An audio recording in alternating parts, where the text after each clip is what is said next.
and welcome to Storytime with Writers Playground. My name is Mariana Davila. And I am Eric Humbert, and we are your hosts. Excited to be here. We're very excited to launch this new project. This will be our very first episode. So let's get started with Merrick telling you a little bit about what we will be doing here.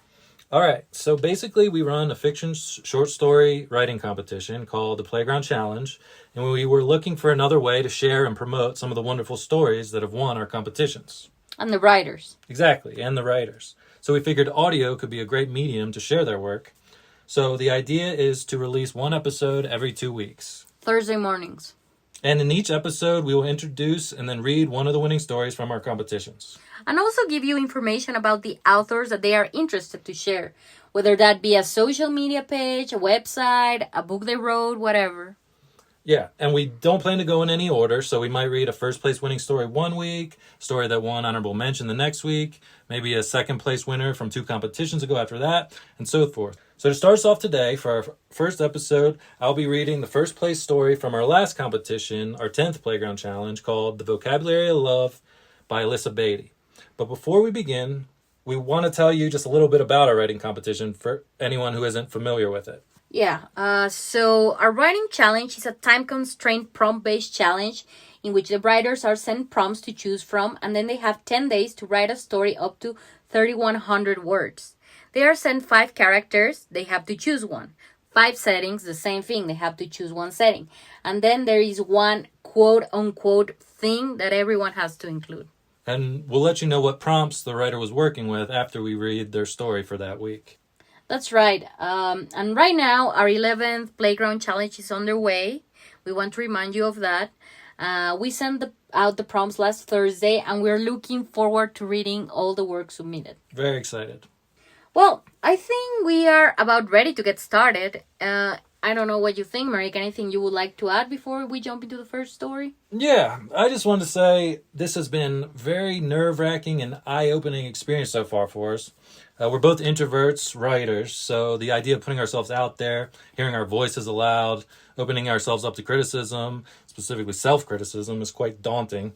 But we believe in what we're doing and we're excited about it. And it definitely turned out to be more difficult than expected to record reading out loud without stutters, pauses, breathing, being able to change tones when necessary, change pace when necessary, keeping the emphasis on the right words in the right moments, things like that. It's a lot. And fortunately for us, Morgan Freeman wasn't available for this, so we have to do it ourselves. Yeah, that's right. But it's also been a lot of fun learning how to do all this, edit audio, upload it on these platforms, teaching ourselves these things that pushed us outside our comfort zone a bit, wouldn't you say? Oh, definitely. Just like with the writing and submitting your work for feedback, there is vulnerability there to opening yourself up to criticism. But you just have to push through, and that's how you grow and get better. That's so true. So, for a bit of encouragement from us, remember, you can't expect to be great at anything you do for the first time, and that includes writing. And you can't let that paralyze you. A lot of times, the hardest part is getting started, and you have to get started to get better. So, whatever you've been thinking about, whatever you've been wanting to do, get started. That's our advice. And that is something we've had to remind ourselves with this new venture, especially when we began to question and doubt ourselves. Well said, Merrick. All right, so we're starting with a beautiful story by Alyssa Beatty. Alyssa is a writer from Brooklyn, New York. This is her first time placing first in our competition, but previously she has placed 8th, and she also won an honorable mention. So at some point we would be sharing those stories with you as well. Yeah, they were all really great pieces. And if you enjoy what you hear, you can follow Alyssa on her website, alyssabeattywrites.com. You can read more of her work there, as always, you can read her winning stories from our competitions on our website, writersplaygroundllc.com. This information will be in the description, wherever you are listening to this. Oh, and one last thing we wanted to say. The stories that we are sharing on this podcast are for adults, and they typically explore mature themes. We aren't going to be giving any specific trigger warnings beyond that, unless the story happens to be particularly graphic in some way. So if this is something that you're worried about, feel free to email us at admin@writersplaygroundllc.com, and we will quickly get back to you with more specifics if that is something that you would like. Yes, thank you. So we hope you enjoy this lovely piece by Alyssa Beatty called The Vocabulary of Love. The tagline of the story is, Cassie is reeling after the death of her marriage. And now a snowstorm has stranded her at her childhood home with her siblings who don't handle painful topics well. Thank you so much for joining us for our very first episode, and here we go.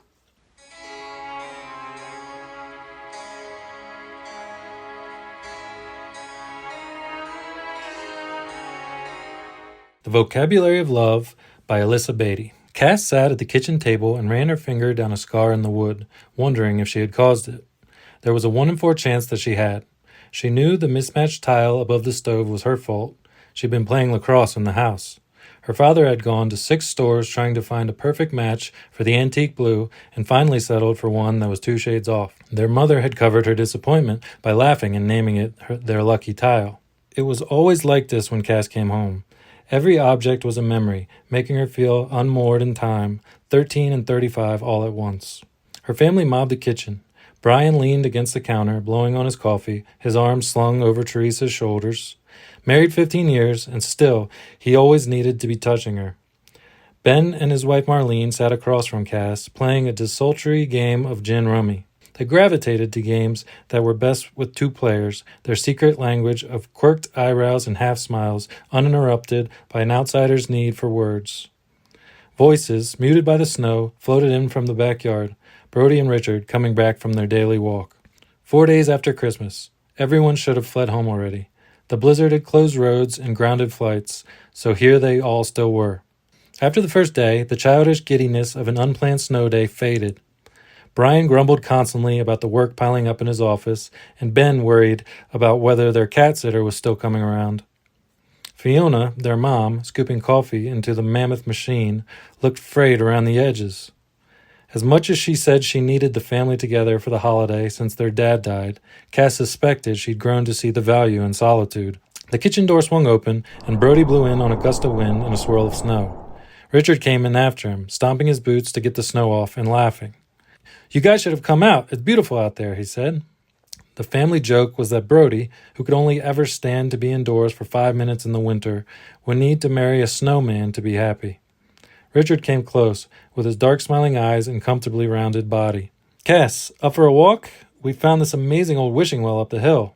Richard pulled off his hat, an orange monstrosity that Marlene had knitted as Christmas presents for everyone. Ben stiffened and shot Cass a worried look. Brian cleared his throat loudly, which is what he did whenever he was uncomfortable. Cass had forgotten how grating it was. "Let her be, Rich," Brody said gently. What did I say?" Richard, sensing the tension, looked around the room. "Nothing," Brian said, using his eldest child peacemaker voice. It was no less annoying now than it had been when Cass was 5, the eternally coddled baby in a family of boys. "Cass doesn't like winter, that's all." Cass turned her palms down onto the scored wood of the table. The scars on her wrists were just ghosts now, barely noticeable, but she knew for her family they blazed, vivid as stars. "Who wants pancakes?" Fiona asked. She smiled brightly around the room, her gaze lingering on each of her sons, then landing on Cass. Cass didn't miss the single crinkle on her forehead, a worry line that might as well have her name on it. It had been there every time she looked at her since Christmas Eve, when Cass came home with a single suitcase and told her she could remove Mark's stocking from above the fireplace. No one asked, because that's how her family was, also naturally inclined to happiness. They didn't have the vocabulary for pain. Cass felt the weight of all things they weren't saying pressing down on her, the air crowded with unspoken words.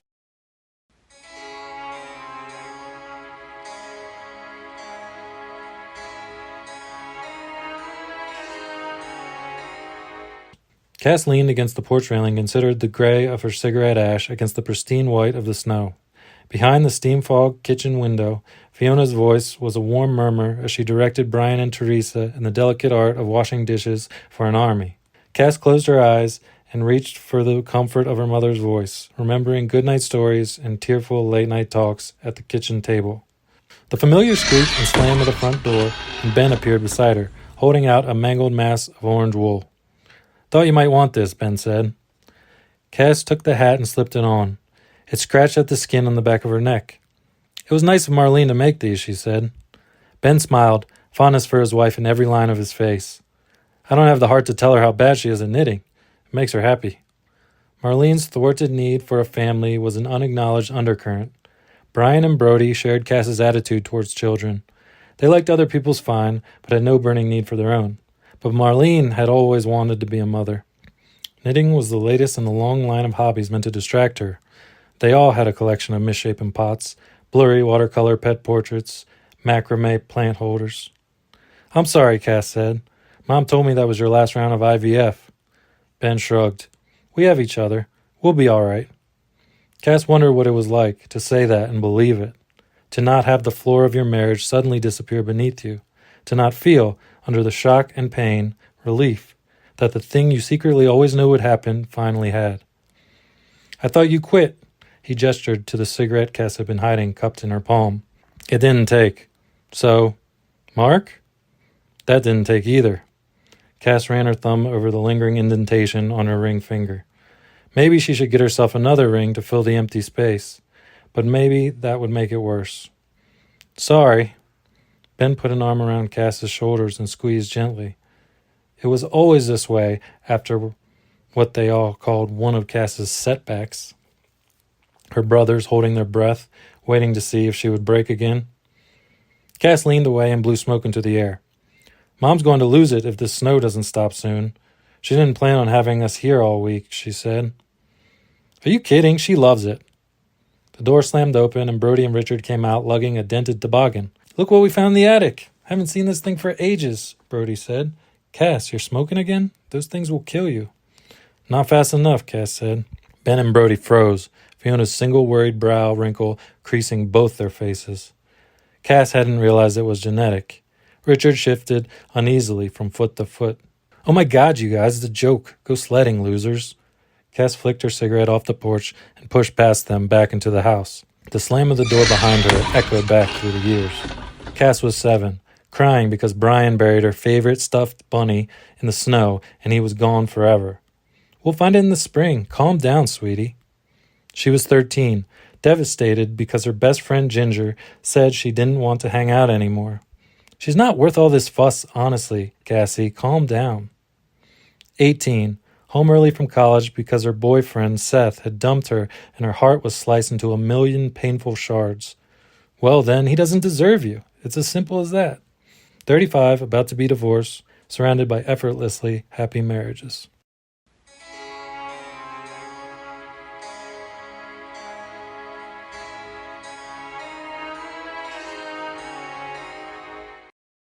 Cass sat on the rug in front of the fire, cradling a mug of cocoa. Ben and Marlene played backgammon in matching armchairs by the window. The clunk of dice and click of checkers was the music of every Sunday morning of Cass's childhood. Their parents had a weekly game after breakfast while the kids cleaned the kitchen.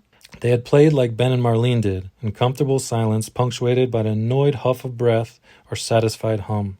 Brian lounged on the couch, Teresa on the floor in front of him, leaning on his legs and reading a battered copy of Ozma of Oz she'd found in the bookcase. Brian idly rubbed her neck with one hand while he flipped through an ancient Scientific American with the other. Brody came in, waving his phone over his head. American Airlines just texted us. Our flight is on for tomorrow morning. Thank God, Brian said, throwing aside his magazine and reaching for his own phone. If I miss any more work, I never catch up. Despite him having the same job for the last decade and numerous lengthy lectures on the subject, Cass had only a vague understanding of what Brian's work entailed. Something to do with the stock market, she thought. You needed the break, Teresa said. They work you too hard. How's your job, Cass? Brian asked. Everything good? Fine, she lied. The coffee shop, right? Ben said. That was last year, honey, Marlene said. Oh, right. It's the museum now, Ben said. That's where Mark works, Marlene said. Ben winced. Shit. Sorry, Cass. It's fine. I won't spontaneously combust if you mention his name. You're better off anyway. I never liked him, Brian said. This was a blatant lie, but Cass let it slide. Fiona came in, wiping her hands on a dish towel, followed by Richard carrying a steaming jug. Who needs a refill, she asked. Perfect timing, Brody said. Mom, come sit down. You've been on your feet all day. Yeah, Mom, come sit down, Ben said, getting up and gesturing to the armchair. I mean it, Cass. You'll find someone better. Just give it time, Brian said. Babe, stop, Teresa murmured. Yeah, let's change the subject, Brody said. Guys, we can talk about it. I'm not going to go up the hill and slip my wrists again because my marriage fell apart, okay?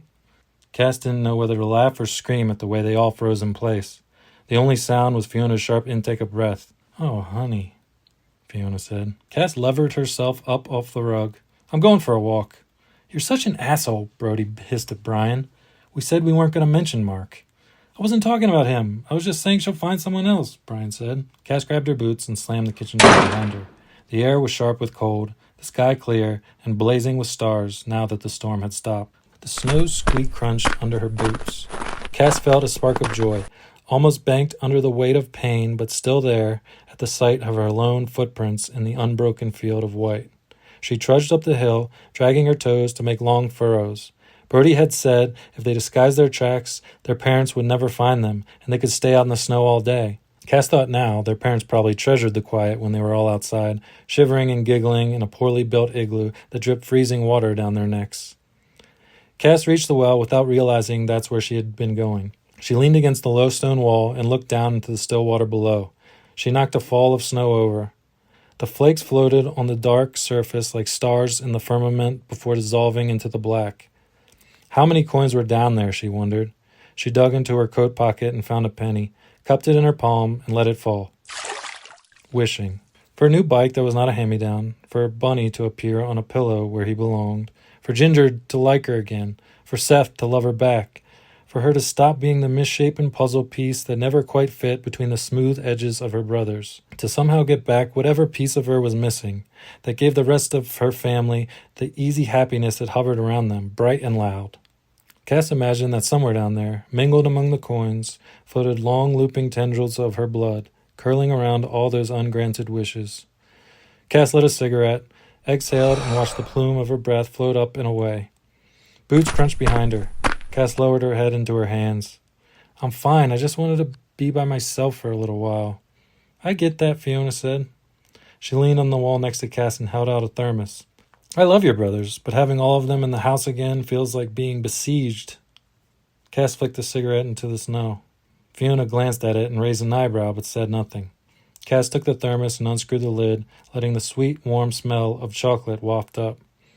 I'm sorry, Mom. I don't know why I said that back there. Maybe because your brothers have spent all week tiptoeing around you like you're made of glass. I know they mean well. They never really understood what it's like. Everything comes so easily to them. They have a knack for happiness. They got that from your dad, and I'm glad for it. Hurts just sort of slide right off them, except for the one. Cass looks down at the water. That night when I was 18, after Seth broke up with me. Yes, that. I don't know if you remember much. You lost a lot of blood, and the pills you took before. Yeah, they knocked me out. I remember coming up here and making the first cut, but not much after that. Fiona shook her head. I'll never forget it. Brody had one arm, Brian had the other, Ben had your legs, and they came tearing down the hill screaming like the world was ending. Even though they were all grown then, or mostly, they looked like terrified little boys. They never got over it. None of them ever talk about it. They don't have the words for that kind of pain. Fiona put an arm around her and kissed her temple. Cut them a bit of slack. Just because they can't see your strength doesn't mean it's not there. Cass laughed, tasting bitterness in her mouth that had nothing to do with the cigarette. I'm not strong, Mom. I'm a train wreck. What happened with Mark? Cass shrugged. She and Mark had looked up one day and realized they didn't love each other anymore. But that sounded so innocuous to encompass the pain of disentangling the threads of their lives. The usual stuff, I guess, she said. When Cass didn't elaborate, Fiona sighed. I know it's terrible and painful, but you'll find your way through. You always do. You get that from me. No matter what, we just keep going. Cass remembered waking up in the hospital bed. Her mother hovered in the doorway, her eyes swollen and red against the pallor of her face. Her father stood next to her, his arm around her waist, holding her up. How have you been, Mom, since Dad? Fiona lifted a mittened hand to wipe her eyes. Honestly, Cass, it sucks. Most days, I feel like my heart's been drawn and quartered, but it gets a little easier every day. Having you all here has helped. I'm sorry I haven't been better at keeping in touch. You're an adult. You have your own life. I'd rather die than be one of those mothers who demands a phone call every Sunday from her kids. We cut the umbilical cord for a reason, you know? Cass laughed. I love you, Mom. Oh, my girl. I love you too. Always and forever. Now come back inside and let your brothers tell you how much they always hated Mark. Brian loved him. Yes, but he'll lie because he loves you more. Cass walked down the hill towards the light and warmth of the house, arm linked through Fiona's.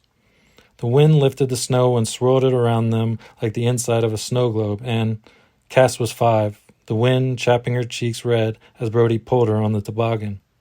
She was 8, sitting in an igloo, warm on Ben's lap while Brian recited the Snow Queen to her from memory. She was 18, watching the snow fall from her hospital room, waiting to see which of her brothers was coming to visit her. They took turns. They canceled their flights home, even though they all had lives to return to. Brody, a senior of college, Ben, grad school, Brian, a new job. Ben brought cards and taught her how to play gin. Brian carried in stacks of magazines and books, and they sat in the common room and read. His hand never left her shoulder for the entire visit, his thumb moving in slow, soothing circles. Brody brought her chocolates and cookies and sat across from her, massaging her hands and pretending not to cry. She was 35, soon to be divorced, learning, bit by bit, the intricate vocabulary of love.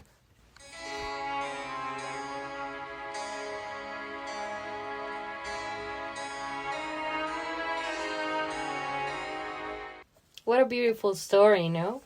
It moves me to tears, and that rarely happens. But that ending is just like so touching. Yeah, that moment when her mother describes her brothers carrying her down the hill, looking like terrified little boys. Oh man, it's just such a touching scene.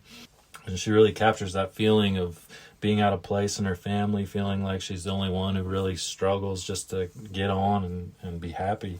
And that was actually the prompt that she chose, someone who feels like the black sheep in the family, as well as she chose a snow day for the setting. And the one thing that everyone had to include for this competition was a well. And it was just a fabulous story. Yeah, it really is. All right. Well, thanks for joining us for our very first episode of Storytime with Writer's Playground. Once again, the story was called The Vocabulary of Love by Alyssa Beatty. You can read more of Alyssa's work on her website, alyssabeattywrites.com. So we encourage you to go check that out. And we'll be back for our second episode in 2 weeks. So have a great weekend, everyone. Thank you so much. See ya.